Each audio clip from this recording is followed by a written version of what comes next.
وإن أوهن البيوت لبيت العنكبوت لو كانوا يعلمون. The weakest of homes is the home of the spider, if only they knew. And it's not just because of the web, but also for what happens inside it too.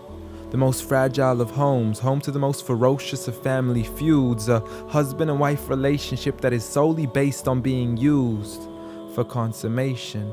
See, as soon as they finish mating, the wife would then consume the body of her own husband. It's disgusting, and so can the children be too. See, as soon as they mature, they would chew upon their own mother as a source of food. It's sinister, it's crude. I don't want to imagine it, but it's true. And such the examples that are used, not because God can be cruel, but for God to prove that the weakest of homes are those in which the inhabitants are abused. See, marriages are meant to bring happiness, and the home is a refuge of tranquility and comfort to all those who walk through. And if you ever do happen to fall into disputes, you must learn to understand that the marriage isn't always about you.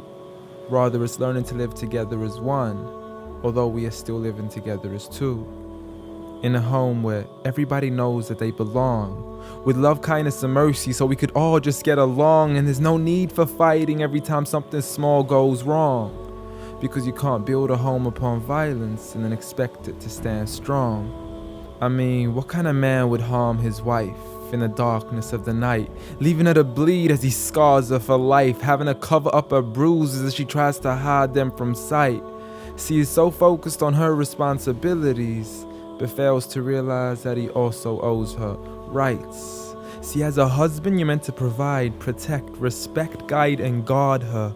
You are her garment, her lifelong partner, her prince charming who should charm her, her knight in shining armor.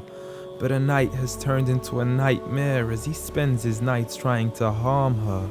As she begs him on her knees, please, I need you to be calmer. I urge you, see, patience is a virtue. I never even heard you. I promise I didn't mean to hurt you.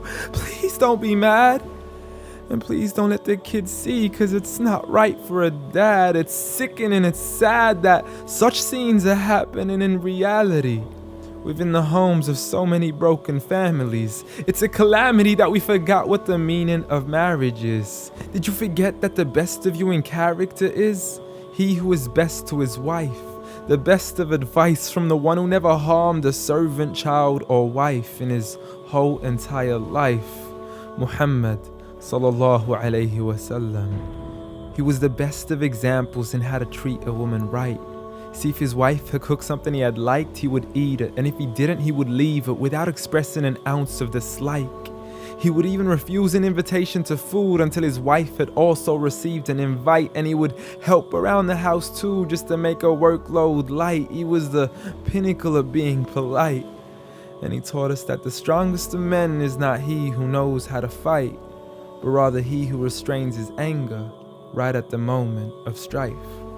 So have patience, brother. I mean, you wouldn't allow it for your own mother, daughter, or sister.